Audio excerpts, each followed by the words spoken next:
Hello, Ben here with Service Six Sigma. Are joining our live stream early to watch our pre-reels that we have on our live stream, and then we will start our show at 9 p.m. Eastern Standard Time. Thank you. He's a dentist. So as a service business, one thing that we can do to increase our revenue and increase the value of our customers is increase the amount of times that we service them. So window cleaning is really good at this. Carpet cleaning is usually pretty good at this. Pressure washing, depending on where you're at, could be challenging. But think about, I wrote dentist there, right? So think about it when you go to the dentist or you go to get your hair cut. When you're leaving that service as you're paying or before you pay, before you walk out of there, what are they doing? They're booking your next appointment. John Carmazon teaches valuable insights into selling service bundles to customers. To watch the whole episode, visit www.service6sigma.com. Back in June of 01, someone left me unconscious on the side of the road in a hit and run motor wreck. I lost my career in IT. I lost my savings. I lost a photographic memory. I was messed up. Fast forward a little ways to July of 2002. I have an eviction notice from our apartment. I have turned my BMW into the bank. I'm waiting on Italy to make parts for my Ducati. I am 2 weeks out of a full shoulder surgery. I'm in an isolation brace, a neck brace, and a morphine pump surgically implanted in my shoulder. I call up one of my buddies and I say, "Hey, will you come over and shake my couch out for me?" He laughs. He comes over. He shakes my couch out. I grab all of the change off the floor and ask him to run me to a dollar store. I buy a bottle of awesome window cleaner, the cheap stuff, and a roll of paper towels. I also buy an empty squirt bottle so I can water down the LA Awesome window cleaner. The next day, I shove my sling just full of paper towels and I hook the bottle of window cleaner on my belt hoop, and I start walking down the road, going business to business, just simply stating, "Hello, my name's Brian. I'm poor, I'm hungry. I'd really like to eat tonight. May I clean your windows?" Learn what happened next in Brian Hoyt's amazing and inspiring life story at service6sigma.com.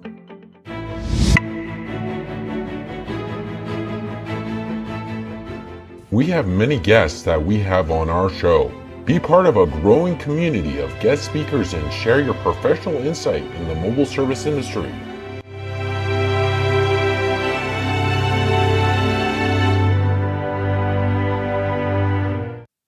Welcome to a free live stream built around 6 sectors. This live stream created for mobile service professionals. We would like to introduce you to your hosts, Ben Bergloff and Perry Tate.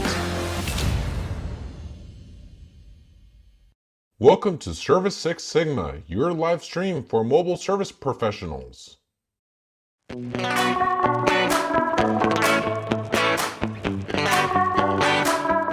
want to thank you for joining our show today. Please stand by as our show is about to start. Thank you.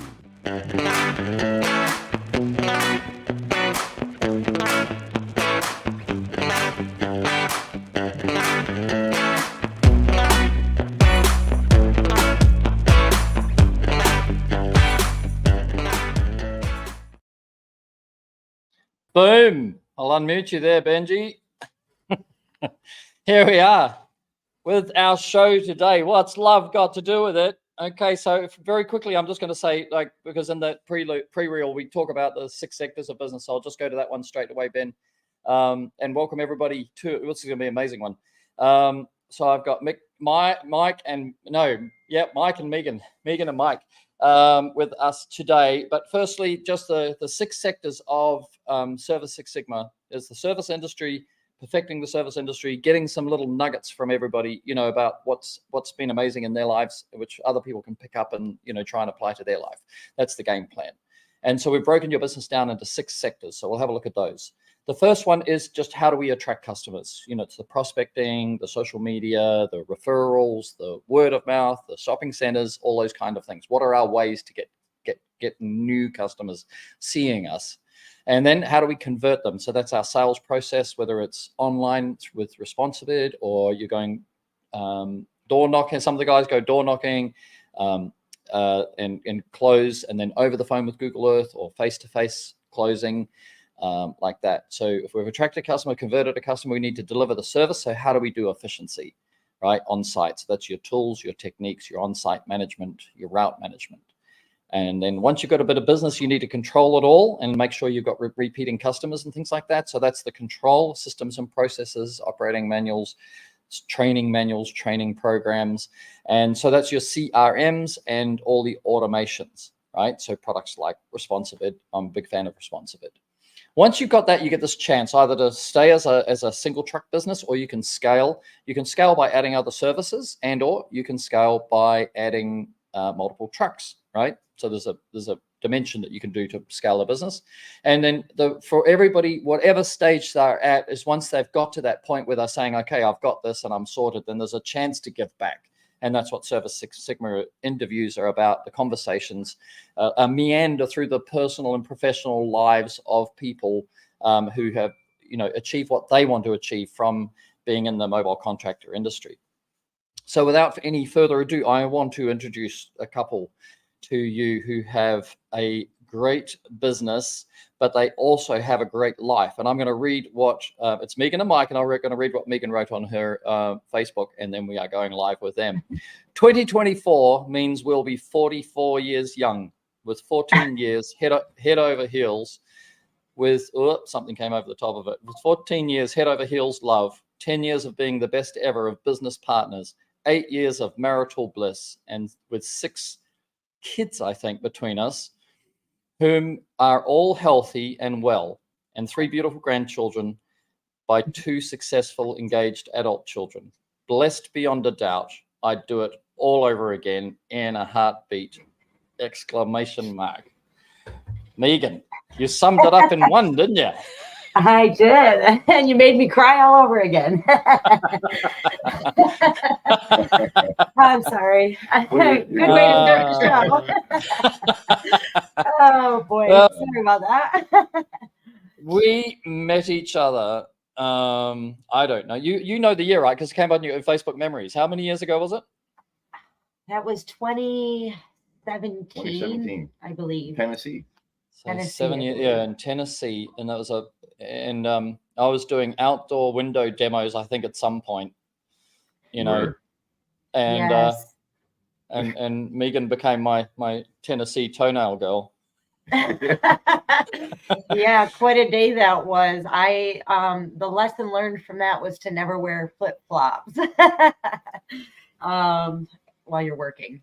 There was one of these doors. There was a door that opened. It was completely poorly designed, but it opened in a weird way and actually, clipped your big thumb toenail off, right, and just lifted it right up.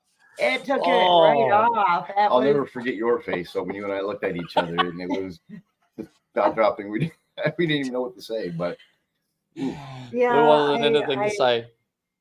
But it created a funny little. It created a funny little bond, didn't it? Because we spent a lot of time together in the evenings, over a few drinks, and we talked a lot of life. And you're one of the couples that just have made an incredible impression on me, as to how you operate as a couple, and then to watch, here we are 7 or 8 years later, to watch you're still, very much, enjoying everything which being a couple is, isn't it? Yeah, it's great. We get asked a lot, how do you guys do it? Because we're with each other 24 hours a day, 7 days a week. And we've been together for, here we are, I'm already forgetting, 14 years. We've been together 14 years, and we've only spent 2 nights apart total in the 14 years we've been together. Wow. And that's kind of rare. So, A lot of memories. Oh. So but we have you're super blessed. So when people ask you, like, what's the secret? Have you ever been able to articulate it? Have you got some ideas? I think past previous experiences of life, you know, and you finally know what you want in life. And I think that's where we both had, you know, I mean, we both knew what we wanted in the direction, and we both had an idea that we wanted to be working for ourselves. And Yeah. it was just So because you met you met in your 30s, maybe like early, just 30, something like that. He was 29 and I had just turned 30. I was a couple months prior to that. And at the time he was already single and I was in a rough spot in my life. I was working in the healthcare industry. He was working in the fire alarm and security systems side of things, doing inspections and things like that. A completely different industry than what we're doing now. Yeah. Completely I different. was playing with electricity, not water, you know. So Yeah. kind of And did you meet online, or were you introduced by friends? Like, what happened? No, my ex-husband's family is from up here in this area, and I'm naturally from the western part of New York and the Buffalo, Batavia area. So we moved up here in 2008. Things just weren't working. They've been going downhill for quite some time, and I knew it was time for a change. So I made that change, and it wasn't long after we met through his sister, because I was working with his sister actually in the hospital. At the hospital that I was working at. So he would come in to do inspections, and of course we had some, eyeballs crossing and things like that. And then we decided to go out on a date, and here we are ever since. We haven't left each other's side. Yeah. Wow. So, it's been great, you know. Yeah. But what do you think so your communication together must be, because everybody's on their own. Some people, like, you're running life that looks like it, you're on a railway line together, but I think everybody's actually on a monorail, and but some people can keep their monorails really looking like a railway line. They're really together, isn't it? But so in order to do that, there's only one person in Megan's life as Megan. There's only one person in Mike's life as Mike. Because I keep wanting to call you Mick. You're going to have me calling him Mick.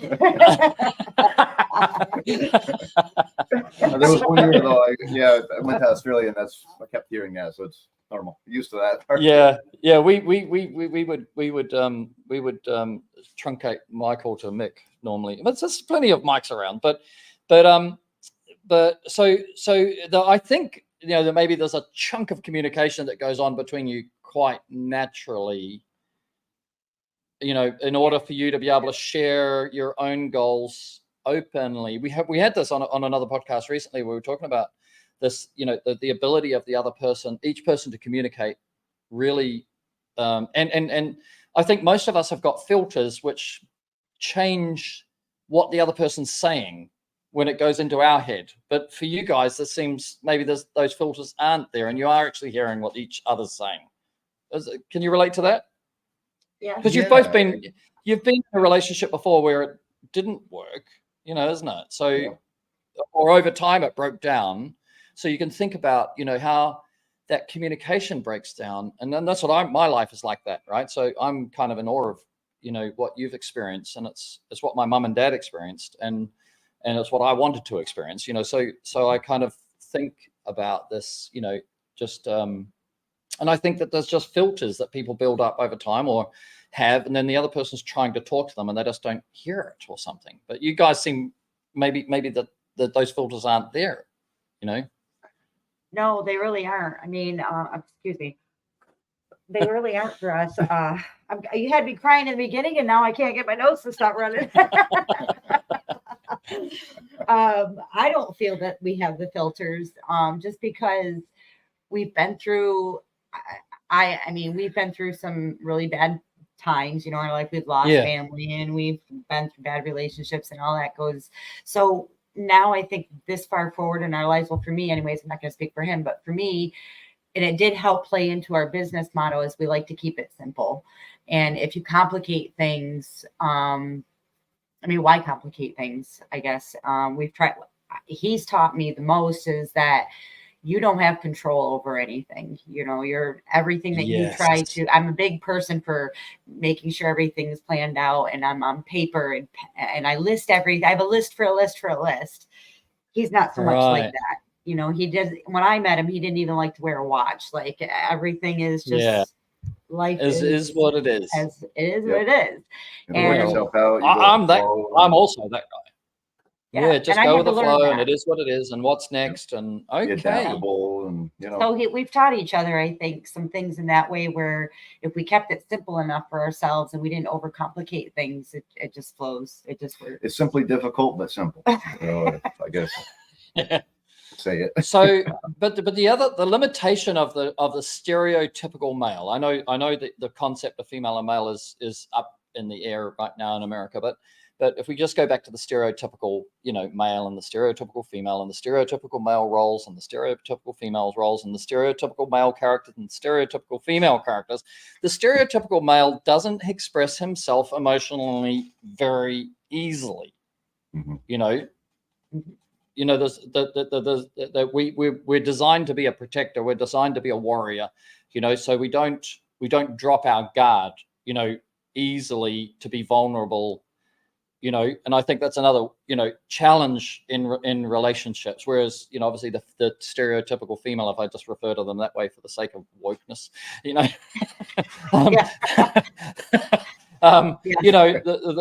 they express emotion really easily, and then blah blah blah, and an hour later the guy's still going like, yeah, I got it. So Mike, like, what changed or what happened with Megan's way of communicating that got you, because it sounds like you're open as well, right?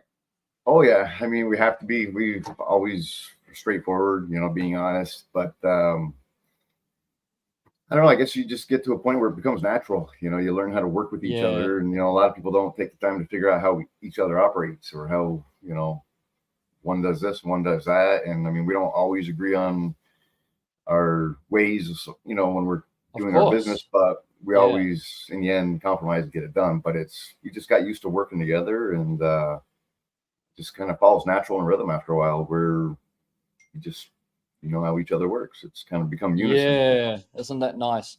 And do you think this keep it simple, is that like an escape clause if you get into a disagreement? Is it like, hey, how do we get this back to being simple, because we're going really deep into complex right now? Is there is that like an exit overflow ramp, Well, sometimes, yeah, I think we've used that, where, okay, it's just when your mind gets so full, okay, you just gotta step back, take a look at it and simplify. You know what I mean? It really, it's kind of the way we've always operated, and we don't overcomplicate it the best we can, Yeah, I think that's amazing. But you good? Yep, good. We're good. Sorry. Yep. Sweet. No. Great. I had this experience with my best friend in America, as you know, is Jorge Aguilar, from Empire High Rise. And I think he was there in Tennessee as well. But anyway, George and I did a road trip in America where we did 26 states in 28 days, like 10,000 miles together. Wow. Right. And 3 days we drove over more than 24 hours, like straight, like Kansas City to Phoenix, Arizona, and then Phoenix, Arizona back. We had a 3-year-old. His daughter, who's now 14, was only 3 years old, and I'm just tickling her feet, George was singing songs and playing I Spy, and So we were on the bus. for 24 hours. Yeah. But what was amazing for me, like George and I have got an amazing experience as friends, because we never fought.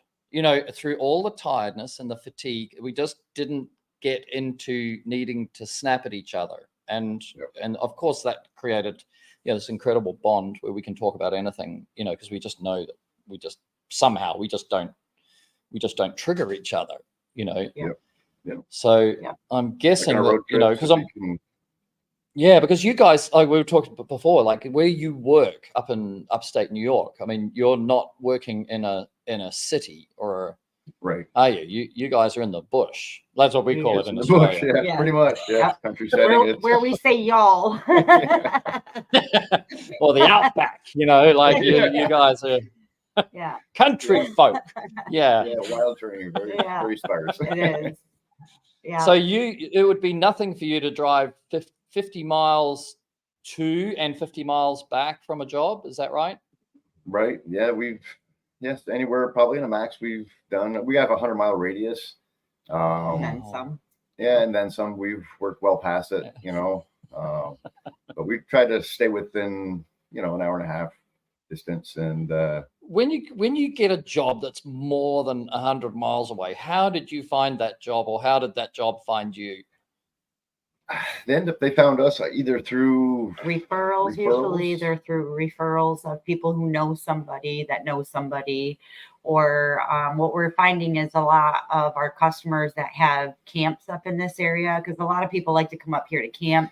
well, Right. camps. I Well- mean, they're mansions on the Glamour. lake, you know. But Glamour. yeah, They're So beautiful What, homes. what that gorgeous means is that they properties. have a mansion, but they barbecue outside yeah, Right, So yeah. multiple It's a homes getaway. in different areas. Mansion, on you the know. balcony you with know, the mosquito for the beauty. zappers and the Right. And all the big spiders that we get. Yeah. So yeah, a lot of them have camps up here. Yeah, camps and homes and things. But then they live downstate, or they live out of state, or other parts of the country, and then they just like to come here for either hunting in the winter, or skiing, Fishing. or snowboarding, or fishing in the summer, and things We like got that. beautiful lakes Wow. and rivers So- around here.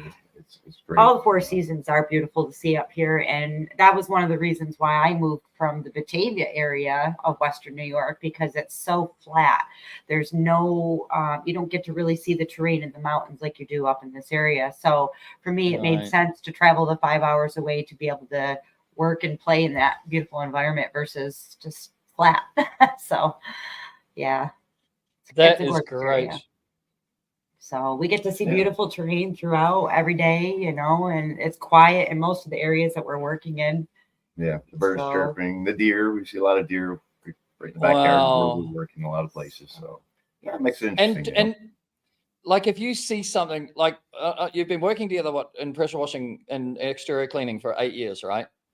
10 and- 10 now. years this Yeah. year. 10 Yeah. years, right? And then when Megan sees a deer, do you call out to Mike and go, "Hey, Mike, there's a deer"? Still, Yeah. do you? Or there's times, yeah. He's mean, got to it's stop somewhat- working to come and have a look at another deer. Yeah. One that we see in our backyard already in the morning. You know? Oh boy. But yeah, we I've do. stopped It's him. I've interesting. even stopped him in the middle of a wash at one time. It was the cutest thing to me, because it's just the female versus male thing. But there was a chipmunk that had gone down into this little hole, but it left the back end of it just kind of sticking out, and its tail was Oh. doing this little number on the outside of the building. And I couldn't stop laughing at it. So I had to take a picture of it, and it became a part of our social media, and it was funny for me. And he's like, "Oh, you're crazy." But as animals, I have a soft spot for animals. Yeah, why not? We are their caretaker of the planet. There's no Yeah. doubt about that. That's right. It's our role. So, Yeah. yeah. So what gets in somebody's mind to say, "Oh, I need some exterior services done. I think I'll ring somebody over 100 miles away." Like I don't know. I don't know. I guess it's Well, to be honest with you, there's not a lot of people in our area doing this, and to the Right. scale that we're doing. We were Yeah. 10 years ago when we started this. We initially got into it because there was another guy in the area that had been doing it for probably 7 about years. 7 years, and he was looking for somebody to buy into the business with him. But at that time, our goals and everything were kind of a little bit different. Not kind of, they were different. We started working with him for a while with the mindset of possibly going into business with him. But I don't know, Mike and I wanted to just go a different route. So Yeah. we bid farewell with him. He went his way, we went ours, and it was a mutual communication thing. There was no hard feelings. We still communicate with him Yeah. to this Yep. day. But he's no longer operating, and it kind of left us by ourselves in the area. Wow. So it flooded. His customers were now calling us. So Yeah. Yeah. we were doing a lot of wood restoration at the time. That's how we really got started into the business, and then we, started Wow. doing more house washing and with the windows. But we're really known for a lot of wood restoration on log homes and everything else. But Well, that explains. That So does we're explain the a only lot, ones doing doesn't it? it, Because really. there's you don't go ringing a $99 guy to do wood restoration. You know? right, yeah, You Yeah. want to It's know not cheap. you're dealing with somebody who knows what they're doing. And it's Yeah. still fairly unheard of around here. A lot of people still don't know that the service even exists. It's Wow. mind-boggling, Yeah. with all the technology we have at our fingertips, is that people Yeah. don't really know that those services are available even. So now that they're learning about it, it's getting a little bit it's gotten our name out there Yeah. quite a bit. Yeah, and so two questions. First one, who's your mentor for wood restoration? Who's your guy? Well, originally the start, when we first started, before we even did our business, it was Rick Honahan, Projet Services. Okay. And he was showing us, the processes. And like I said, we loved it so much that we wanted to further the business with him. And our business ideas didn't align. So that's why we went on our own. But Okay. he was the one that introduced us to the wood restoration services. Oh, I see. you know, Right. So you so- actually learned. Okay, and then who do you go to when you get a difficult job now? Like if or do you just pretty much you actually done it so long you actually feel are like the guy? well, that's I think where we're at, where we've seen so many Right. situations that Right. the prior years we did a lot of calling and questions. We did. The first few years, we reached out to quite a few people. Everett Adams was Yes. one of them. Yeah, that's who I was thinking might be the guy because He was. Yeah. And then there was quite a few, even, Bojo Setti was another one that we had spoken 2 years great. ago. I love Bo. Megan yeah. Bowe, great people. Yeah. But there was quite a few people that we could name off. Matt Poschel's another one we were working Matt, yeah. like not working with, but we followed a lot of his stuff online to see what things he was doing and how he was doing things. And we learned a lot from talking with him, even at some of the conventions that we had seen him at. 2 of them, I think there were. No, it's got a point. I think you see it, you know what you got to do, and Yeah. Yeah. it's- So let's say we learn by our mistakes. Have you got any like classic mistakes? Oh yes. oh, of We've course. got plenty. Uh, But we've never done any damage to anybody's house or anything mistake wise Right. that way. But we have early on in the business, we made a lot of mistakes when it I guess comes to. the mistakes I would learn from is what we don't do anymore. You learn to walk away from real quick. So jobs that you take on that you don't realize what you're going to get your hands into in the beginning years, Right. and painted services, for paint on wood, we learned to stay away from that. So big mistake was taking on jobs like that. That's one of the things that you just learn by trial and error. But And do you qualify the customer's expectations? Because like when you look at paint on wood, I imagine the problem with that is that their expectation is something which is not achievable in an Right. But affordable sense. Yeah, and that's one of the things that goes back to our business motto in a sense, is keeping it simple.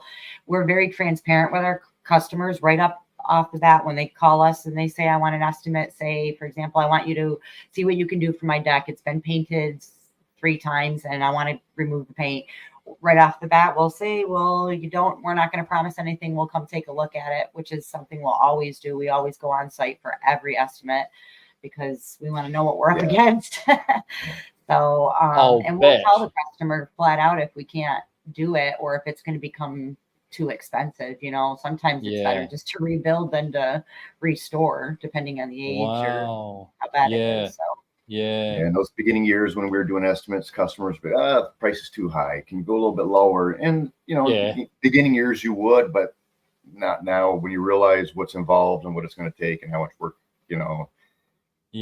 Nope, the price is what it is, So if you do on-site quoting, do you do them together? We do.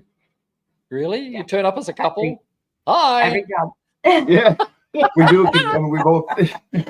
We in the beginning we thought maybe they're going to feel intimidated because there's two to pop, most likely 2 to 1. person.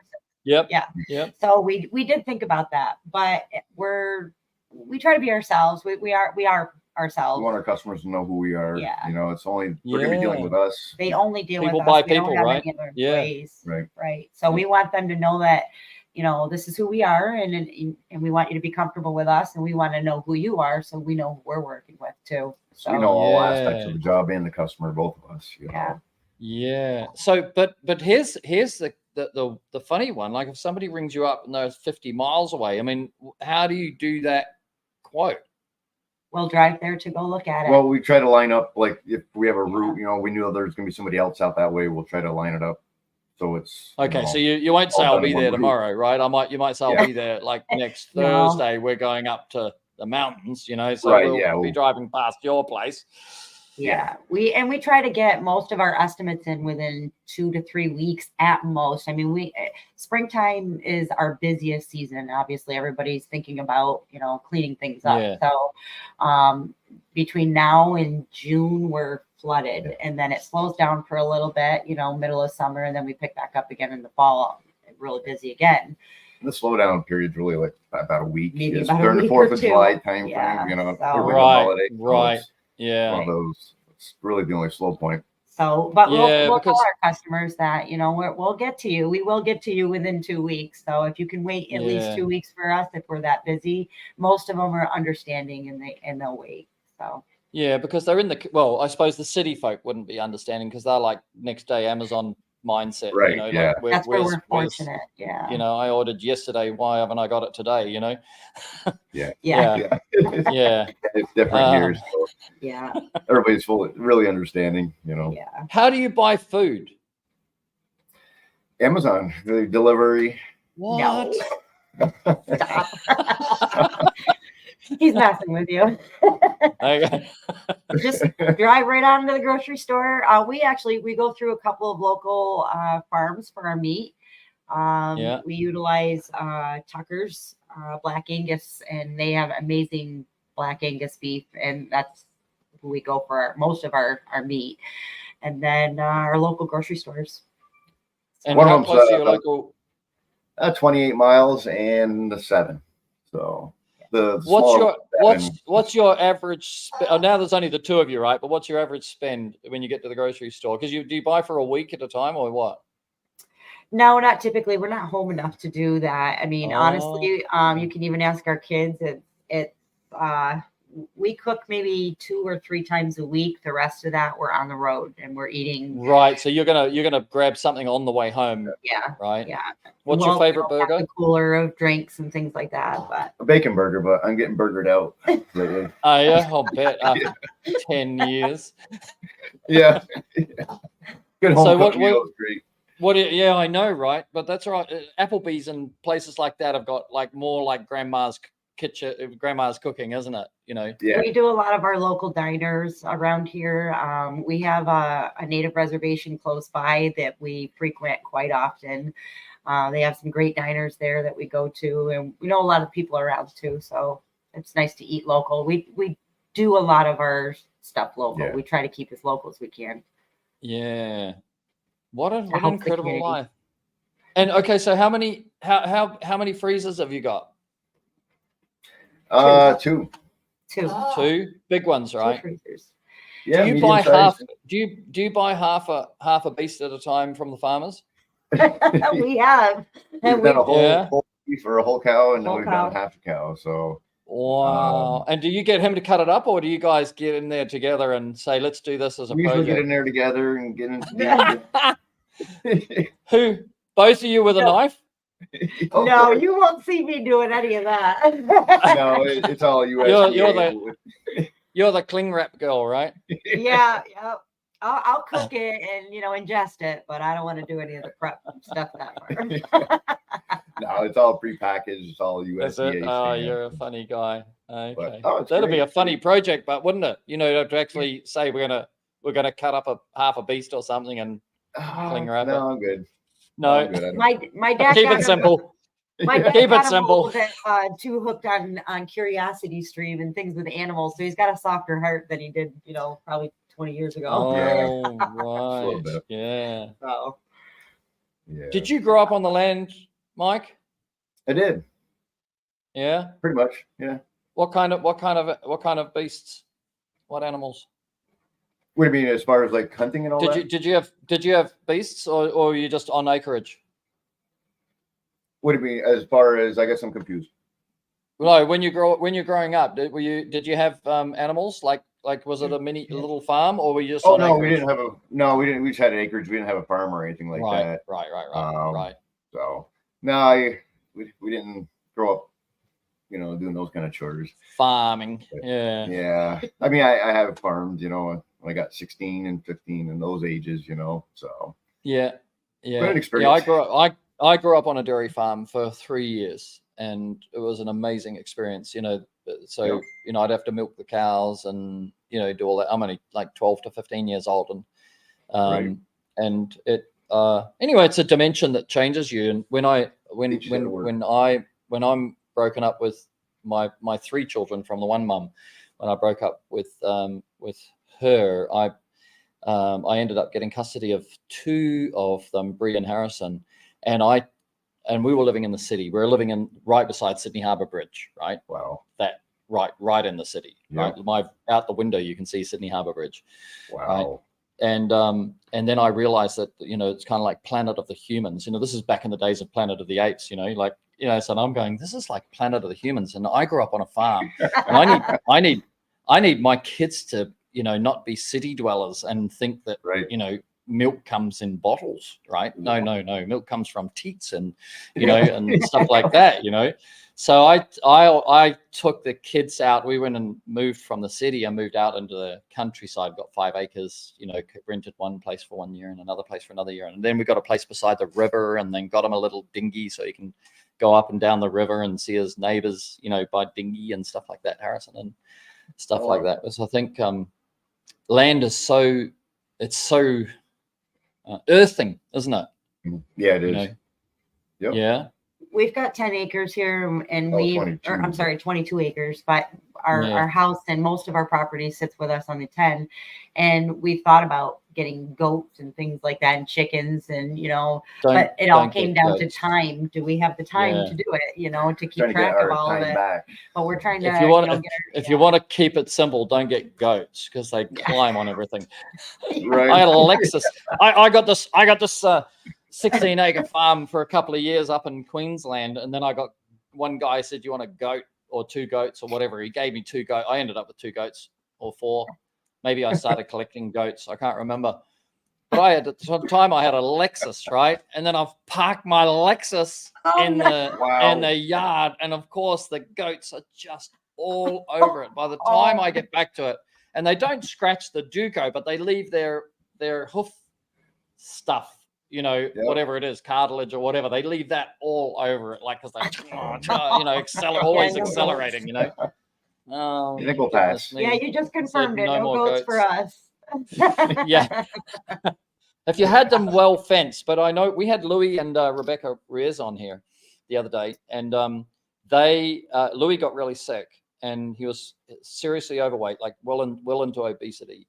And then he was given like a lot of warnings from his doctor, and so they went to the carnivore diet, right? And they're on acreage down in Nashville, right, that area, yeah. And then so they started breeding their own animals to eat, and they switched the whole family actually. But now 3 years later, he's back on the tools. Like Rebecca had to take over the whole business and do everything for him while he was just completely shot. Wow. And but now this year he's back on the tools 100% and fully healthy and lost 120 pounds or something. We watched a little bit of that clip. Yeah, we were Oh, watching did you? it for a little while. He looks good. Yeah. Aren't they beautiful? And did you listen to if you didn't get all the way to the end, at the very end we play the song he wrote for his 9 children at the time. Oh, really? Wow. Okay, Yeah. So even if you zip all the way to the end, we we put it on at the outro, right, when we left, and he wanted to leave a message if anything happened to him, if he passed away. wow. Basically, is what he's saying, right? Is he had this song about how he appreciated each of his children for being unique and different, and it's so beautiful. And they've all got these crazy names based on musical symphony here and. Yes, yeah. I remember one of them being Cash, I think was one. Yeah. Unbelievable. It's just such an amazing. I know, anyway, I've spent a lot of time with Louis when I used to come over to the States all the time, so, but amazing, right? Amazing. I think, as a father, you guys have got how many kids between you? Two. We have our daughter and our son. Yep. Oh, there you go. Yeah. 3 grandchildren. So you got two children, and then you've got 4 grandchildren, right? 2 children and 3 grandchildren. Yeah. 3 grandchildren. Yeah. Well, that keeps you busy, and they're all living locally, aren't they? Yes. Yeah. Yeah. They're all within an hour of us. Yeah. Let's locally within an hour. Yeah, right. Everything that we refer to will be at least within the hour. 20 miles. You guys are just not going to be able to handle these 15-minute cities when the WEF rolls them out. You're just not going to handle it. Well, I'll tell you, we went down and we worked with Henry Bachman with PowerWashCompany.com down in Maryland for a few years, and we'd never been to the capital area district, and wow, we were overwhelmed because of the difference in it was overloaded. The amount of people. We were definitely overwhelmed, but by day 3 or 4 we were starting to finally adjust to it. It fell into the groove. As the traffic was, here you're passing horses and you know what I mean, and buggies. Moving traffic. But when you get down there, it's bumper to bumper. We weren't used to that and ready for it. But quite an experience, though. It was a great experience. Right. Fell in the groove, and then went back several times.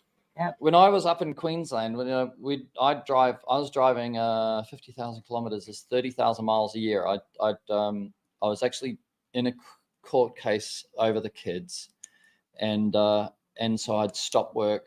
I'd gone to the University of New South Wales, which is the family law court and university. I bought all the books, all the textbooks for what a lawyer would read in order to become a family lawyer. And I decided I'm going to read all these books, right? And I'm going to defend my case for my kids, because I don't think lawyers care one rat's ass about whether I get my kids or not, or whether the kids are okay. It doesn't matter whether I get them or not. It's just whether the kids are okay or not, Right. So in the end, I got the kids. So, but to support myself during that, I became a commission-only electronic security, infrared detectors and emotion detectors, that kind of thing. I was selling that out in the bush where nobody had ever had them. But I was driving 30,000 miles. Go out, make a couple of sales, drive all the way back, go out, make a couple of sales, drive all the way back, but then, this is that kind of life that you're living where we're out there, we're looking for kangaroos, Yeah. Like you're not looking for another car. You don't worry about overtaking. You're not overtaking nothing, right? Most guys are going faster than me, but kangaroos, that's what I'm watching for. What do you guys have? What do you get? You got wild beasts on the road? Yeah, deer, skunk, porcupine. No, there you go, deers. The horse and buggy. Oh, the horse and buggy. The horse and buggy. We have a lot of Amish families. You have the Amish up there. Lots of Amish and Mennonite families. Yeah. They've been moving in more and more, and it's been really interesting navigating the roads. So it's that's a crazy dynamic because So anyway, I'm going to come back to that because then I go to Shanghai. 27 million people in one city. Wow. You can drive for an hour and a half on a freeway, and all you can see is 32-story buildings. Wow. Like nearly all normal living apartment blocks of 32 stories. And you for an hour and a half, like I'm just taking video and I'm just taking video. And then because there's so many people, there's no spatial awareness. Like people think Chinese people are rude, but there's no time to give you your meter you know, your 3 feet of personal space. Right, There's not right. enough, Yeah. not enough That's space good. for you to have like 3 feet zone for Oh yourself. my gosh. You know? Yeah, that's my So- Wow, I couldn't even So then imagine.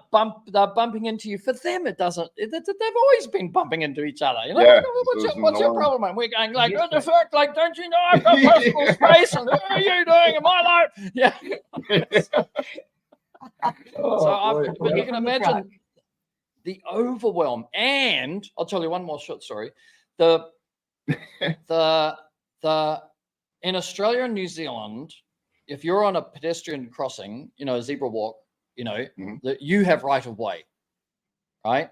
So Oh. every car must see that you're on a pedestrian crossing and they must stop for you. It's their responsibility to stop for you, not your responsibility to Wow. make sure Yep. there's nobody coming at you. Well, you get to Shanghai and that rule doesn't apply, but nobody told me that. So I'm just like, yeah, baby, you know, I've got my rights, you know, and I'm walking out and I nearly got hit by a police car. Wow. That's on my day Oh, 3, right? So, Wow.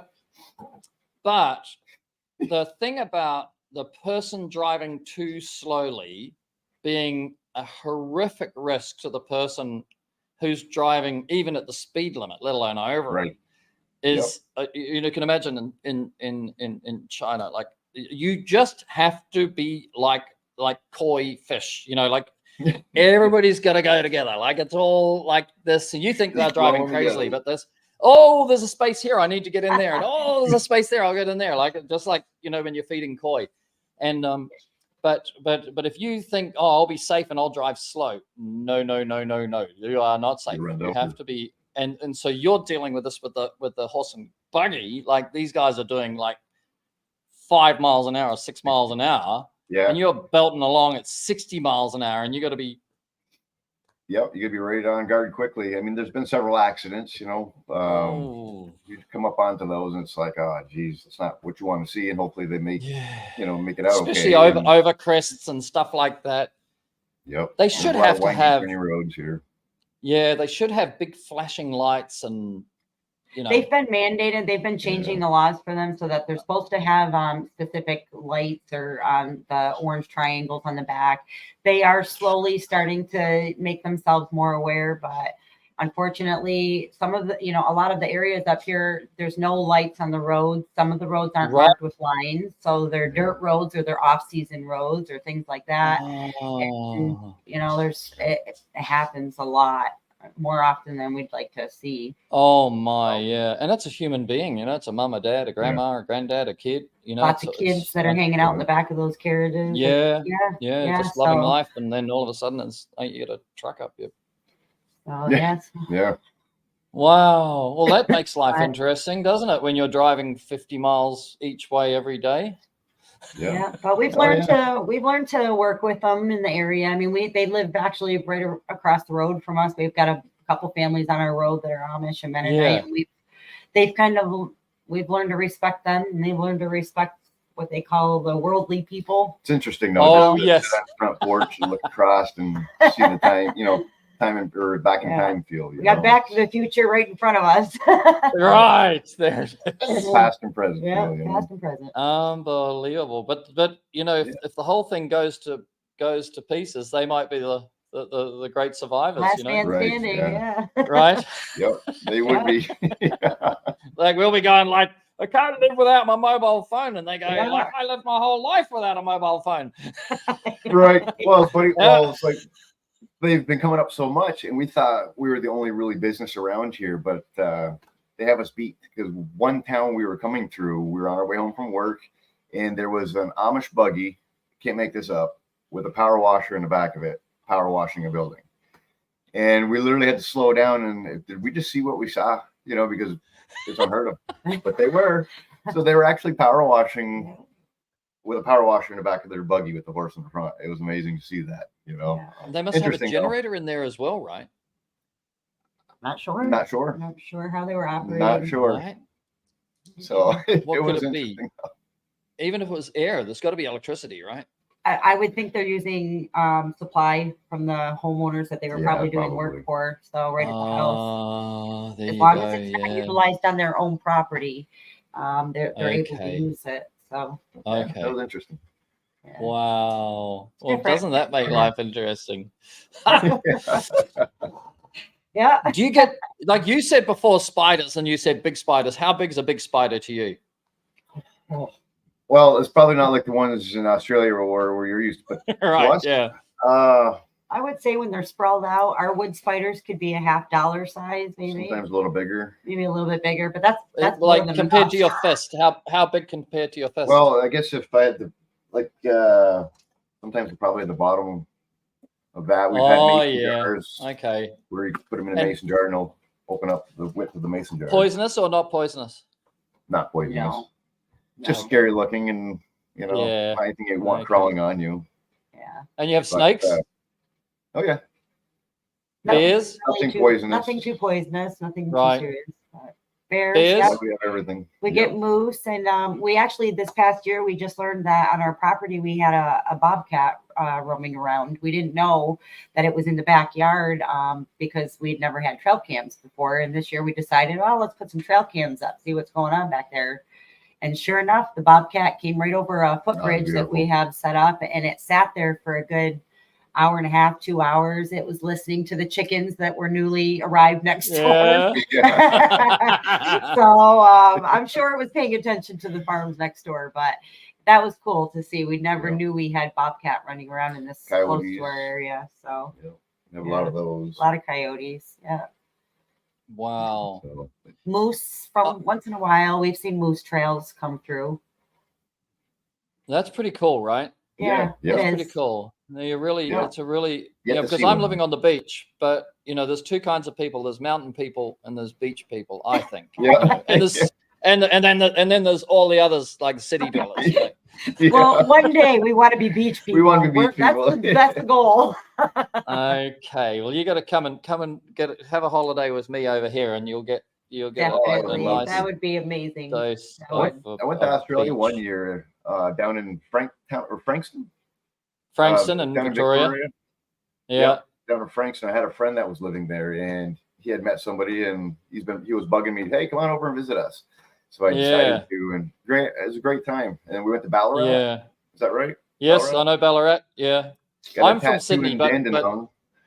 yeah, that's all those Amazing. Victorians, you know, like Yeah. we have this battle between Victorians and New South Wales. Oh. And then there's the Queenslanders, you know. So, but now I'm living in Thailand, right? Which is like, you know, That would be maybe amazing to. as pretty as any place you can be, and we go scuba diving, you know, on the weekends and stuff like that, you know. I follow your Facebook feed, and Do you? guys I said, wow, they are so busy.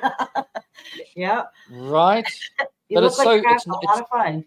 It's not expensive. Like last night we went to a restaurant on the beach, like right on the beach, expensive restaurant on the beach, watching sunset. We're there from 4:00 in the afternoon, happy hours 5:30 till 6:30.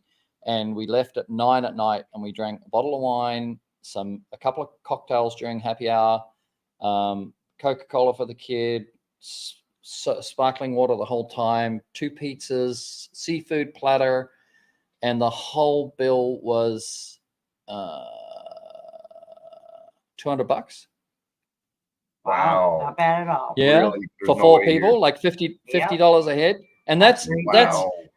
that's grandma, like Ollie's grandma's here, and she's appreciating me for what I'm doing for Ollie. So she says I'll Right. pay, right? So we took her there to pay, but it's my favorite. It's my favorite restaurant. Yeah. But still, just that's expensive here. You know what I mean? That's top of the Wow. line. If you just wanted, a normal Thai meal, it'd be $5. Wow. So once you come get pay here, me. it's not expensive. That's amazing. I think you made me think it's like sometimes we probably wouldn't have said this 14 years ago, but now sometimes the amount doesn't really matter. It's the time that you gained from it is more important. So it's like, what's $200? You can't take it with you. We say that all the time. You can't take it with you. So enjoy it while you have it, and spend it on those that you're loving and being with. Well, this is the thing. Like most people, we're kind of trained culturally that our legacy is, you know, either to leave a company behind or leave money behind for the kids and all that. And I've said I just don't buy into that. I mean, the company is there for Harrison, you know, if he wants to do it, you know. But really, your legacy is, you know, the experiences that you've had together, so that when you pass, they just remember the hell out of you, right? Yeah. How amazing you, Right. you are. Right. Unforgettable. Unforgettable in every way. Wow. So back to business.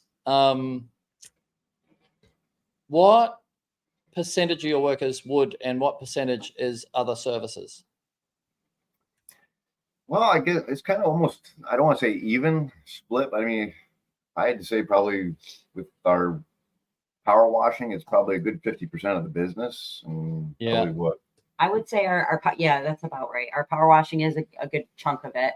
Our windows is second most. Yeah. We get a lot of window cleaning now. Okay. Yeah. Because of the spiders too, right? Because it's a lot of bushland. Right. Yeah.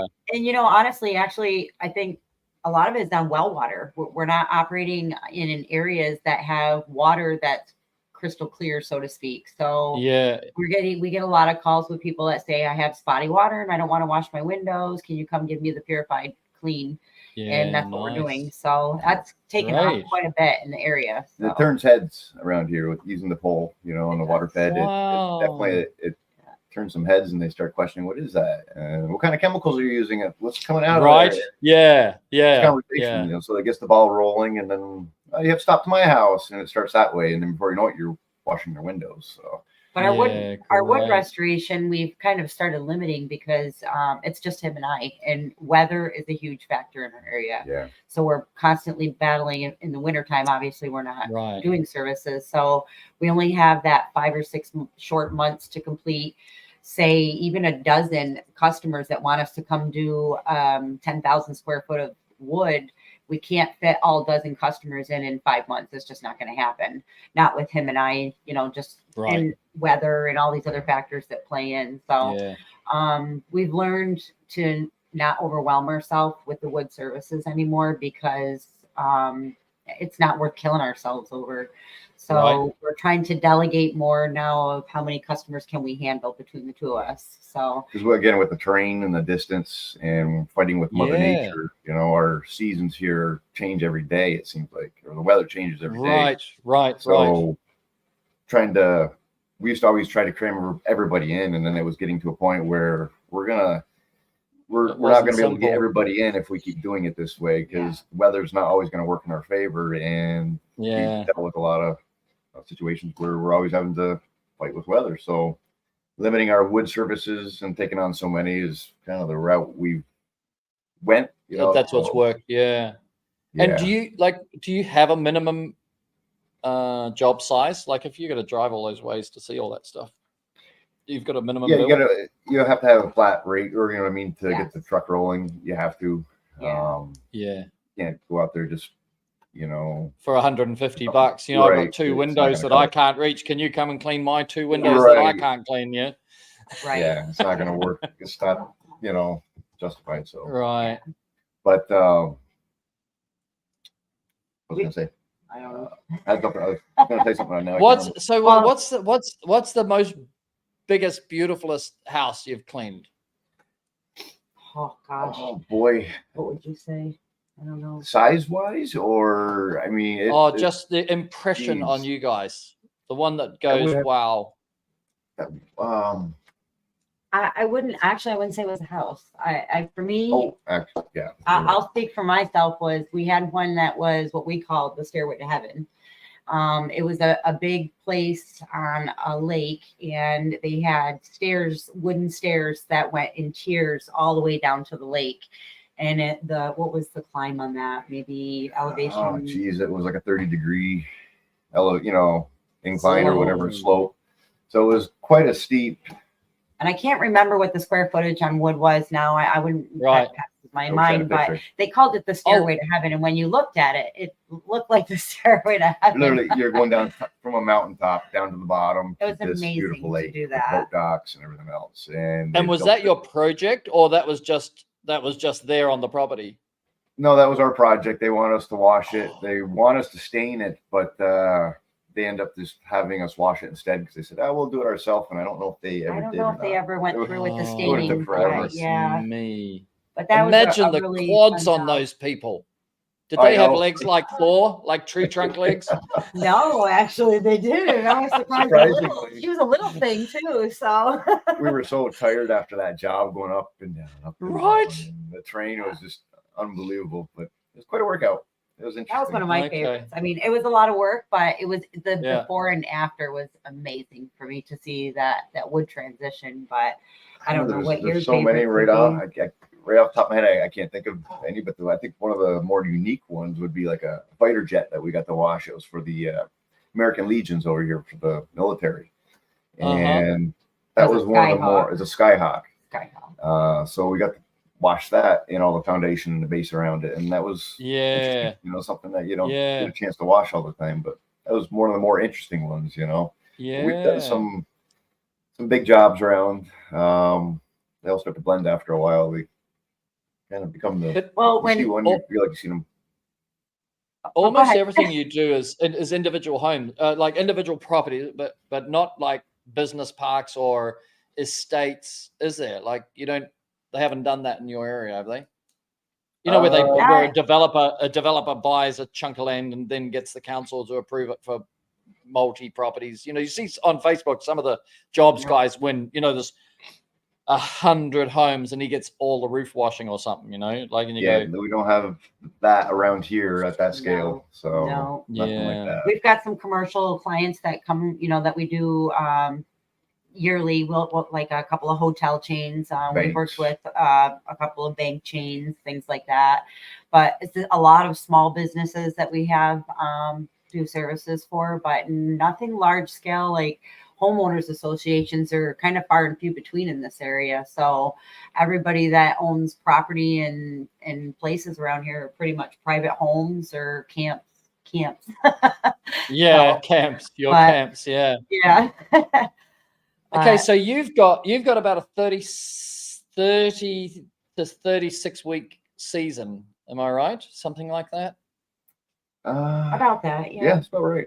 Well, Right, something sometimes depending on past- the year, right? This year Right, you're going to have depending on the year. this year you could have a longer season because you started in March, right? Right. But yep. we didn't discuss that here, but we discussed it before. But the what do you do the other weeks? Just the I two of used- you. Well, the past couple of years, what, 2? 2 years. I used to, in the winter time, I would drive tractor trailer, haul fuel oil, or I would do home deliveries for the fuel oil. But then it got the past 2 years, we were able to put enough money away and get things caught up where we can focus on other parts of our business, get ready for the spring, and just trying to develop new ideas and whatnot. But I haven't really had to work for anybody the past couple of years, which has been great. So Nice. last thing I wanted to do is have to work for anybody else, and That's been our goal right from the beginning. When we said we were getting into this, we said if we're going to do this, then we're going to make sure we keep on working for ourselves. And it's been the most rewarding thing that we could have both ever done. And now, fast forward this long, not working for anybody else, it would be really difficult to go back to Right. working for somebody else. But So- in that 3 months where you're not working for anybody else and you're not working and you just like, do you ever get to the point where you go, I wonder what I should say to Mike now? like what should we talk about next? Like, because you guys just spend don't every know. minute of every day all the time together, right? Do you ever Yeah, run out of but, words?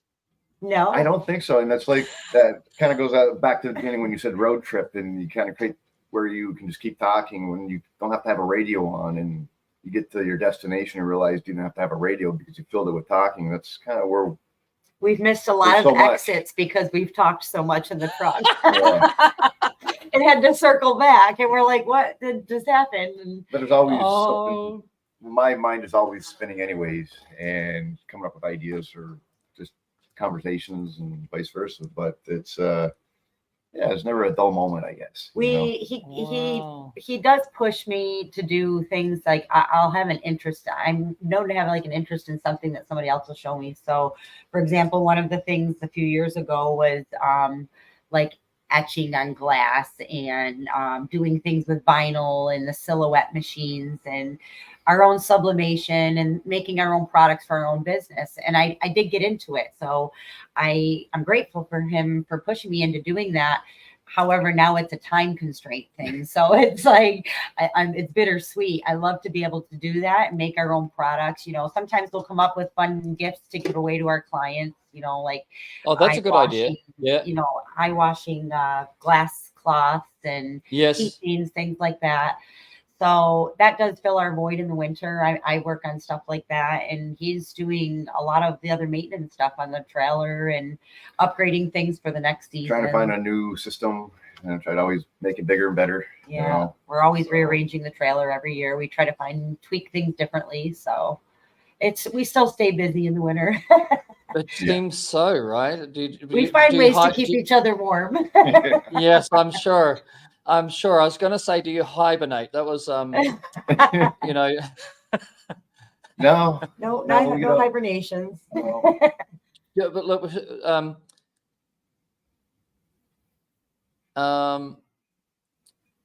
no.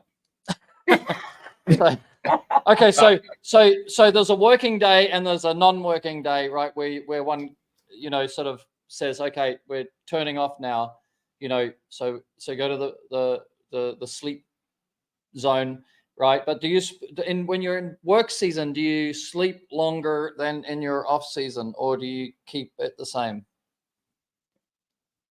I would say yes and no. I mean, well, I sleep longer in our off season.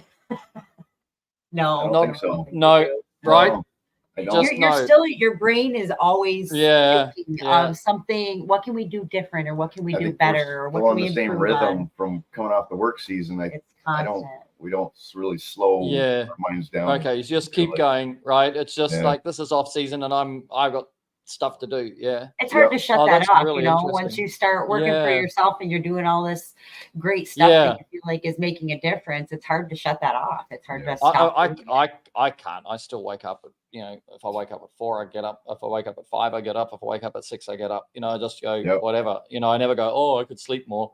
You know, Yeah. Ollie, Yeah. Ollie is different. Ollie is different. I go, okay. He says, I think I'll sleep more. But he's growing, you know, so I just say, Yeah. okay. Yeah, they're going to. You know, there's a Yeah. beautiful sunrise, like where we're living now. We just moved in 2 weeks ago, but we've got the bedroom has got full floor to ceiling glass, and it looks out over a harbor with Oh, wow. with yachts, right? And the sun rises there, right? So we get the orange glow every morning, and the yachts Oh, wow, are there. And if beautiful. there's no wind, the ocean's glassy and all that. Well, you know, I'm up having my coffee and Oh you yeah. know, Oh, I'm right. I sitting know. out. I'm sitting outside, and meantime, I'm pulling the blinds for him so Yeah. it doesn't wake him up too Yeah. early. A few more minutes of that quiet, right?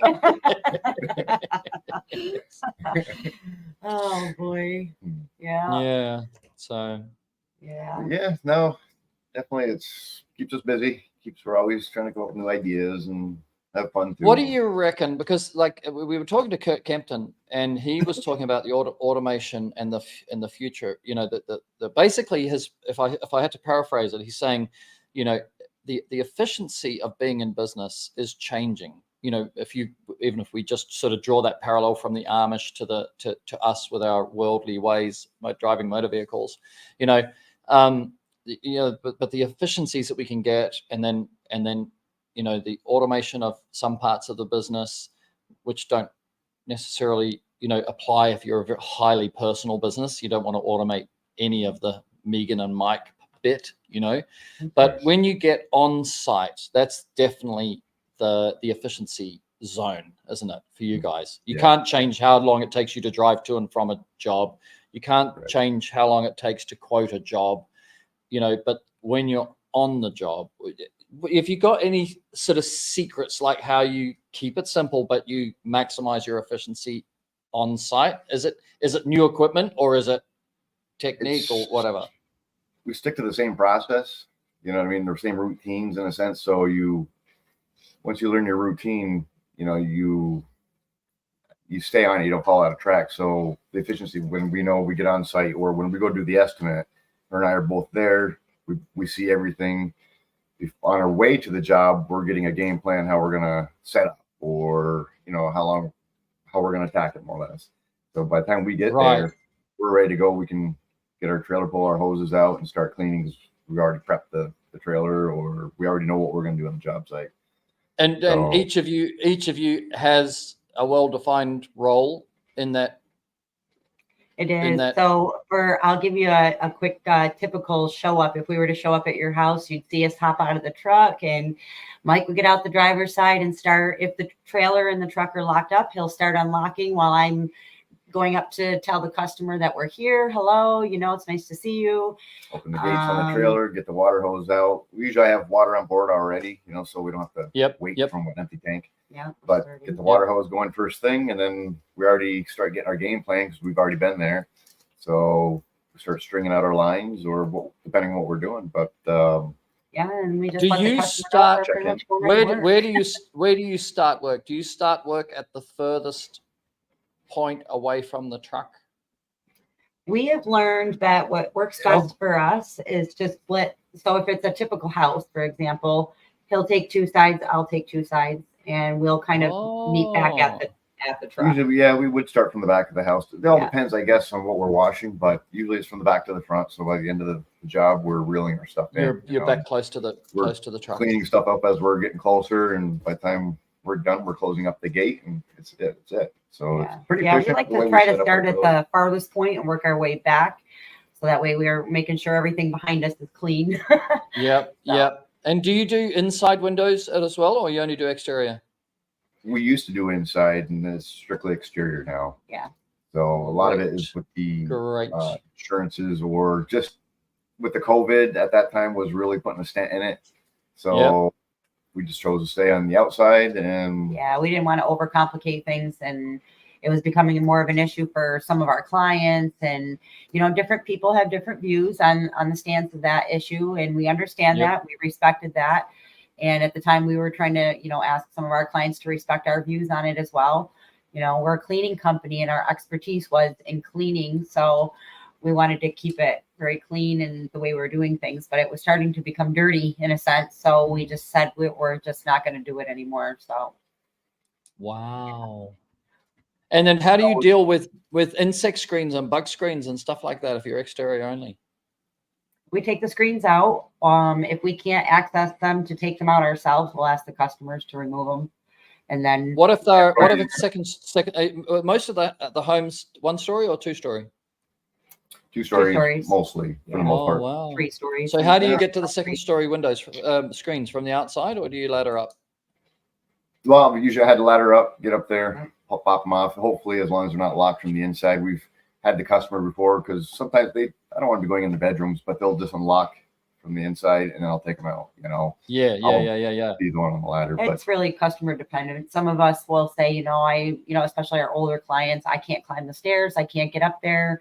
If they allow us access into the house, then I'll go in while Mike's outside, and we'll work together that way. So right. Yeah. Because I know one of the things which I always was pushing for when I was window cleaning was just asking people, how many of these windows do you actually open? You know, because any window you don't open, can we not have a screen on it? Because the screen blocks your view, right? It turns your beautiful 3D full color view into a gray. Absolutely right. Like it doesn't make any sense, right? And then they've got big aircon units, and you're replacing your air with your aircon units. Like you've got a window for your north-south breeze, you got a couple of windows for your east-west breeze. How about we just leave 4 screens in place, and then the rest we can put in the garage. We'll mark them, put a little Sharpie note on the inside of the frame, and we'll put a Sharpie note on the screen if you ever wanted to put them back.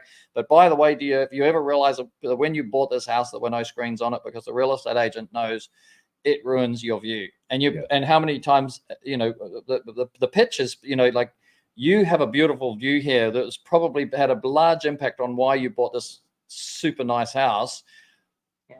we should not have screens over that, Yeah. right? You should just enjoy it, and I'll keep your windows super clean, you know, so you can. Agree. Yeah. Yeah. Yeah. We've recommended that to a few of our clients too, especially those that are located along the river, the St. Lawrence River, or the Oh, lakes. I mean, yeah. lakes up here. Yeah. They've got such beautiful views of that water. And then they've And the got other one- screens that And the other one, there's only like, I guess your mosquito season's quite short, right? 6 weeks, 8 weeks. it doesn't feel like I don't it. think so. I think it Oh, goes right okay. before the That's next all, snowfall, yeah. it feels like. Okay.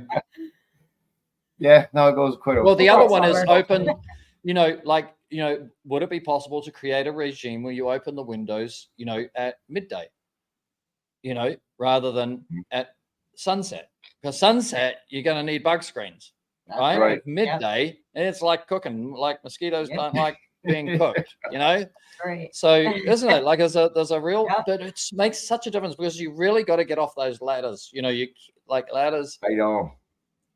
Yeah, We we try to avoid them at all costs. we I should- really do not push with ladders at all. I mean, Yeah. I tried making a you know, I tried the magnetic screens that you can just put on the inside, you know. So there's some beautiful stuff to do, but it's stupidly expensive. But I've always believed that the biggest service I could ever give to a water-fed window cleaner or a window cleaner, you know, would be to take the bug screens from the outside and put them on the inside and give him that installation job. Even if they were all custom, we would make them in the factory. But I tried rare earth magnets and stuff like this, but you know, everything's got to seal perfectly, otherwise the mosquito is going to get through. And Right. then in the end, I've tried it 3 times, but I've given up on it. You know, but there are guys, you can get them online. I mean, there are companies that do it, you know, and that's the other way is say, well, for these 4 windows, can I recommend that you get the internal magnet one, and then you put it up for the season where you're here, you know, or Right. you know, when you need them, because you can just roll them up. They're, you know, they're nice fabric, and that way you just get off the ladders. Because my friend Jimmy, he was 100% water fed, 8 years reach it customer, and then he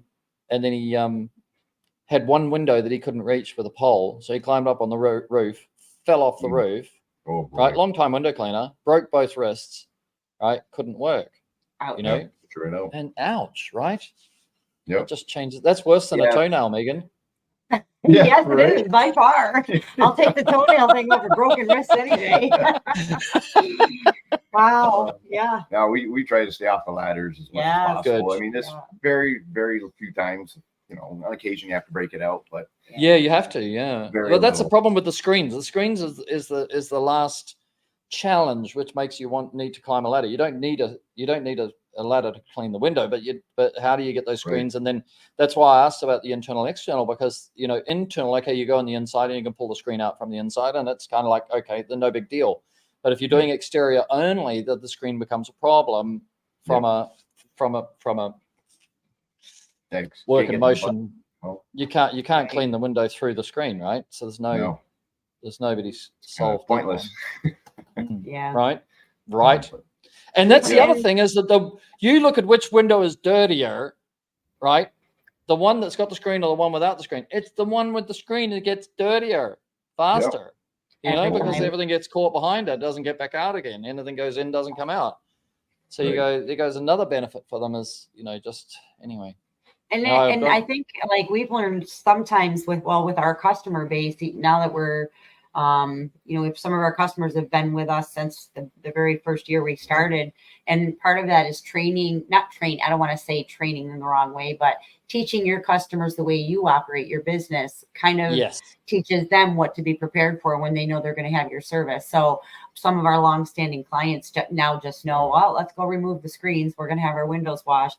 And those are the clients that we've learned that we can then say, okay, we're going to clean your screens for free. We're not going to charge you for the screen cleaning because you did all the work Great ahead of time benefit. for us to take it out. Great benefit. So, Yeah, then if it they keeps take them them out, we'll doing clean it them for year after free. year. Wonderful. And you're Yep. not on That's right. ladders. Yeah. so that's right, and right then that edge. eliminates all that That's been working. problem. So that works pretty good. And the customers then call you again next year because they know that they're going to get that free screen cleaning service just for having to take them out. So, Yeah. Yep. And that's fantastic. I just like that you can talk, you know, just that candidly. Maybe because it's country folk as well, because I think, you know, I always go back to that South Park, you know, where everybody had a Prius and they thought their farts didn't stink, you know. I don't know if you ever watched that one. But, you know, so country folk aren't like that. You know, country folk kind of can handle a frank conversation. Like, we're not doing this anymore, but here's how we can see, you know, us achieving our goals and you achieving your goals together, isn't it? Yeah. It is. Yeah. Yeah, you kind of Did have you to go? No, go ahead. Go ahead. Yeah, you go. So when you on that line, when you went up to Henry Bachman, did you go out and go on any customer jobs with him? Well, we did no. Well, they weren't technically. Well, he set up the jobs, is what he does. He subcontractors help. Yeah. He's Oh, I see. Hold on one second. You got I think deep down me. Oh, okay. Change the setting. So yeah, he had called us up and wanted to know if we wanted to do some cleaning with him at the university down there. Yeah, Maryland. In Maryland. And that kind of prompted a few other jobs later on down the road. But we've been down there. We went down there 3 years, I think it was, in a row. And we worked with him over what would be our winter season. So it was around February time. Clever. Yeah. And he does a huge like 2-week job of just shopping centers, and he travels throughout Maryland and Virginia for those. And for 2 years we had went down and we had helped him with those services, and that was an amazing experience because that was an outfit that we hadn't been familiar with. So he was on a much larger scale than we were, and that was a great experience. So yeah. So he taught us a lot. Definitely, it helped beef up the way we operate, and it definitely pushed us into a different definitely direction. another one of our mentors. He's been a great help to us, been a great friend. Yeah, I'm gonna reach out to Henry because he's definitely a legend, right? Yeah, he's a great guy. He is. Many conversations, great times. Yeah. We tried to do a couple of things together a few years ago, but just the distance makes everything so difficult, you know. Yeah. He had an idea about how to create a pressure washing unit that would blast out gutters, but you know, he was trying to get it to roll along. It was a really clever idea. He probably got it developed. I don't know. I wouldn't be surprised. The things that he comes up with in his workshop is yeah. He's a thinker. Gotta watch out for him. Yeah. Hey, I forgot to ask you. You got the 2 kids living within an hour of you. Do you guys do Sunday lunches? Like everybody get together? We try to. We don't do every Sunday, but we try every couple of weeks to get together with the kids and do what we can. And that works? See, that's got to be gold, doesn't it? Yeah. We try to make it work. Everybody's schedules are, you know, all over the place. So if one can't make it, not a big deal. We all still get together. And even if it's for a few hours, we'll get together and go out to eat or, you know, go hang out somewhere. I was going to ask if you cook for if you do the grandma, you know, thing. And... does. What's that? I said, you do. Oh, no, I have. But I do like to do that on the holidays. I like to have family together and the kids together, and I love that. That's my favorite part, having the grandkids over. Yeah, I've been thinking about that lately because I've got one daughter in Perth, Australia, with 2 grandkids. I've got one daughter in on the Coromandel in New Zealand. It's a beautiful, beautiful place, right? And then with 2 granddaughters, so 2 grandboys, 2 grandsons, and then 2 granddaughters. And then I've got, you know, Harrison is in China, and then Ollie is with me here. But then I was thinking about, you know, how to. We've never been all together, not once. No, really? See? Wow. Yeah, I'll go and see the one in New Zealand, or I'll go and see the one in Perth, or I'll go. Harrison will come here, or I'll go to. Well, you're spread China. out. Yeah. We've never ever had the whole family together. So I've been thinking about that. You know, thinking I might sort of put up an invitation. Try to come up with a reunion. Yeah, put the reunion, but it's got to be in Thailand.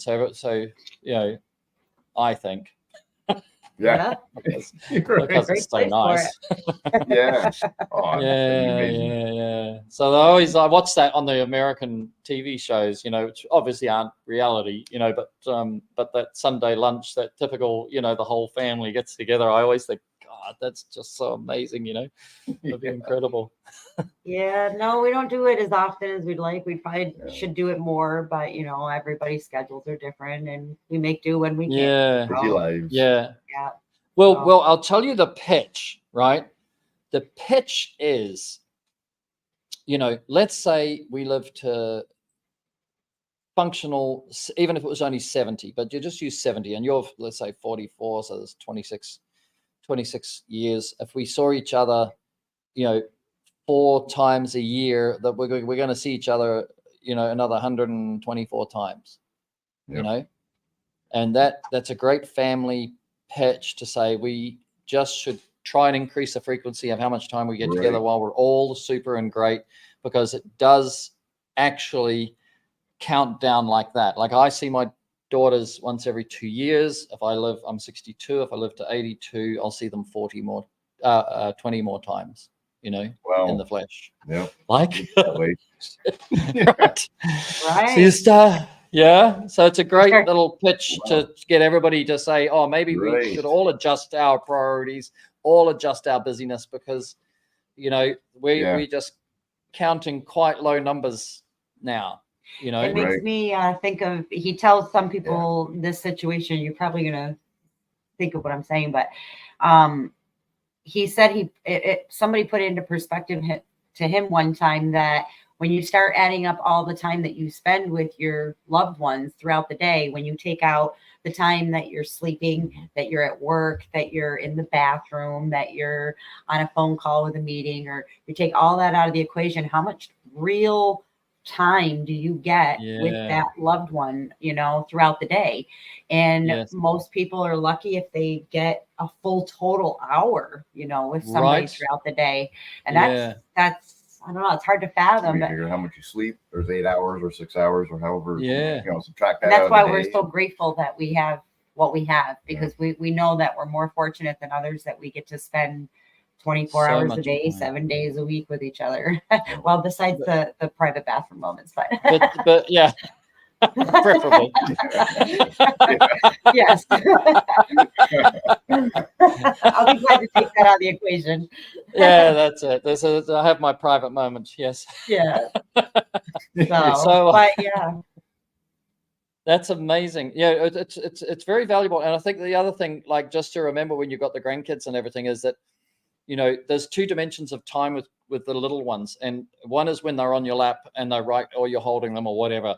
But the other one, I know, like I always got called the Pied Piper of the kids in the church and everything like that, you know, but the getting down on the floor and being at their level, you know, Yeah. I mean, that blows their brain. You know, Yep. they're playing with a person who's the same size as them for the purpose of the game, right? Yep. Isn't it? But that's that you know, because you try and say, okay, I spend time with the grandkids because they're around and I'm making coffee and drinks and doing this, but you're not spending that's not this time with the grandkids. This Right. is, you know, It's a different time kind with of the grandkids is when we're in the same zone. Like if you're not in if you don't feel I'm in your zone, that's not the Right. time we're Right. talking about, right? Yep. Yeah. And that is us. And we started it out that way. And we, you know, when the kids would come over, our kids would come over with their kids, our grandkids, and we were planning dinners and, you know, let's do this and do that while you're here. But then we found we weren't actually spending time with the kids. So we stopped with Right. long dinners and because it was tying us up in the kitchen and, you know, dishes and all that other stuff. That's not Yeah. important. So spending time on the floor Good with on kids you. was, yeah. So Yeah. that's what we do. And So we mean- build ramps out of cardboard and do stuff like that now. Yeah. See, great. Yeah, and make things, you know, so they get this idea, and then, you know, what can they imagine, and then well, how do I make your imagination? Because I always would say imagination is education, you know. But Yeah, the it is, secret of yeah. imagination, if whatever we can imagine, we can make real. But when we're dealing with children, they can imagine like crazy, but they can't make real. So the purpose of a parent or a grandparent is to try and capture and imagine any imagination. It doesn't matter what it is, you know, but capture the Right. imagination, try and make it real for them, you know, Mhm. so that they go, oh, I imagined and it's real, and I imagined and it's real. And then you create, you inspire the creator energy of a child, you know, to become more a more confident, thinker and a believer that they can do, not because the Instagram and the TikTok is all consume, but not create, so there's creators and consumers. And of course, all creators consume. Elon Musk consumes enormous amount of, X, Right. but he creates. So he may consume to create, or he may consume to be inspired or consume to answer, like that. So Yep.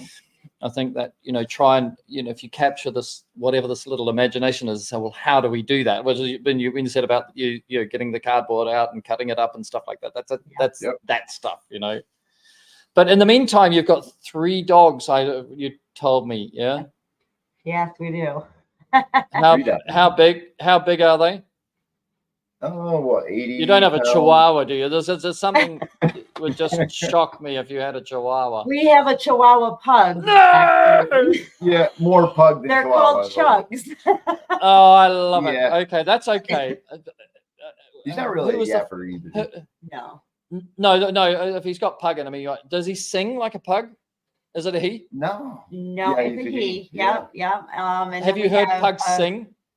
No. Well, No. Frenchies- Well, I've seen Frenchies- videos, but I've never actually heard it. Yeah, no. So what's the videos? Frenchies, but pugs have a hilarious.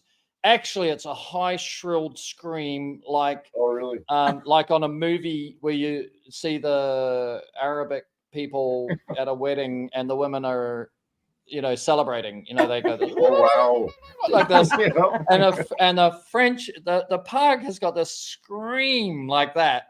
Frenchies sing, Frenchies Wow. actually. Oh, Is that what you have? Do you have a? No, a French- Harrison's got a pug. Yeah. Okay, yeah. So I the remember family when you dog first got him. is Muttley the pug. Yeah. Muttley. and, That's Oh, right. yep. Yep. I do Yeah. know that. Yeah. Okay, so you have a Chihuahua. Now, is it a lap dog? Which Yeah. is it Yeah. more pug than poodle? Yeah. Yes. Yeah. It would more have pug. to He's be, more right. pug than Chihuahua. Yeah. Yeah. Yeah. He takes after Lab- his dad. His dad was the pug. Right, there you go. I was going to think it's pretty difficult for a dad Chihuahua to do that. Yeah. I think that's Just a not little bit. yeah. That's another discussion, Perry. Sorry, yeah. So And then is- we is- have a chocolate lab, and that's our little girl. Oh, She's our yeah. old soul. And then we have our 80-pound Shepherd Rottweiler. Rottweiler mix. Oh, I had 2 of those. We called them Rock Yeah. and Jazz. Yeah. Oh, wow. Yeah, Yeah, and they he's our were old man. across. We had 2 of those brothers, and wonderful dogs. All of the Rottweilers skin problems are bred out. All of the back leg German Shepherd problems are bred out. So the perfect mixture. It's really a Just wonderful gentle mix. giant. Yeah. Yeah. Okay, He's got a good boy. Yeah. who's allowed on the bed? The little one. The little guy. Yeah, he's Only the the only little one. guy. Only, yeah, you're not allowed an 80-pounder on the. Yeah, No. That one weighs more than Megan. Yeah. Yeah. pretty much. Yeah, he does. We found our big guy at a gas station. Actually, he was roaming around the gas station Yeah. for a good week and a half, and we knew the owner and the girls that were working in there, and they said they just couldn't get him to go to anybody. And of course, I was like, Mike, let's get a Slim Jim. Let's try to get him over here and see if we can get him in the truck. We'll take him home. So sure enough, Wow. that's all it took was the Slim Jim, Well, and one piece at a time, Yeah. a little inch at a time, and finally the last piece, he kind of succumbed. He gave in. Gave And, in, Okay, I'll and- come home. So threw him in the truck, and he's been our since. So we named him Diesel because we Yeah. found him at a gas station. So Oh, great! That is classic. That yeah, is so classic. he's our oldest guy, and he's 14, 12. I'm Oh sorry. wow, Yeah. 12. Okay, so he's still got a few years left in him. yep. Yep. Well, do you know we've Yeah. been talking for an hour and a half? Is it I really? know. I just noticed. I said, "Wow, Wow. 10:30 already. Doesn't seem Yeah. possible." Ben, Ben's back. Hey, Ben. Benji's popping back to say, "Oh, come on, guys." So let Yeah. me, I hope it was me that came up with the idea for the banner. Inspired by everything which I know about you guys about what's love got to do with it. And I hope I've been able to take us through a journey that other people can share, that it's everything. You know, love's got to do with it. What's love got to do with everything? You know, you guys have, Yeah. you know, so blessed, but it's, you know, it's the super glue, right? And you guys have got the formula right. Like my super glue dries out, goes brittle, like shit starts breaking off. But you guys For us, it has everything. And I mean, Yeah. if we, without each other, we wouldn't be able to do what we're doing. And Yeah, I can feel think, that. a lot of our customers like dealing with a husband and wife team, and that's something we're proud of. You know, we really Yeah. are proud of that, and we're gonna keep doing it. I wish I had that. You will. It'll come to you. Yeah. If you don't, it'll come to you. It will. Yes. Yeah. Yeah. But No, but we it's really enjoy every worth, bit of it. Benji. It's I talked to Harrison about Megan and Mike, you know, because Harrison's 31 and he's, you know, he's looking for his bride, you know, and I've always said to him, you know, don't do what other people do, get to a certain age and settle for the person that's not the match, you know, because what's possible is what you guys have, you know. And okay, you don't want to wait till 50 to get it, but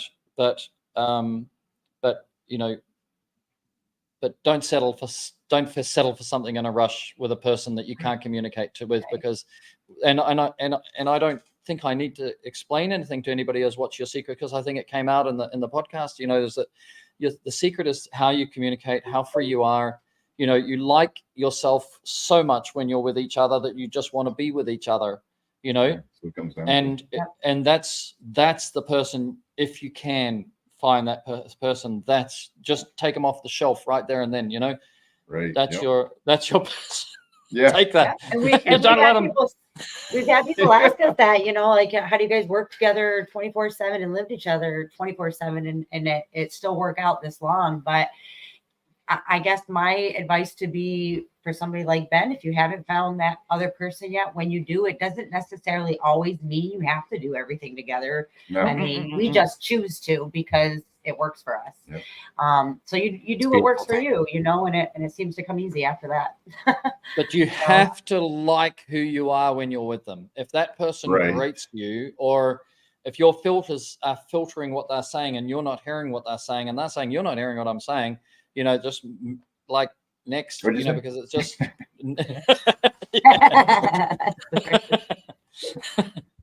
So yeah, it's really wonderful, wonderful, wonderful, and I so appreciate you. And Mike was saying this is his first time on a podcast, and I think you've been sensational. You killed it. Oh, I hope so. I'm still nervous. Yeah. Well, we appreciate this too, Oh, and we, you know, we're watching videos and we're keeping up on this, and all 6 sectors of this, you know, we're fluently still working on that every day, but I feel like we've nailed each one of those sectors at least a little bit. Yeah. Well, I think everybody can grow from the 6 sectors. Nobody's perfect at the 6 sectors.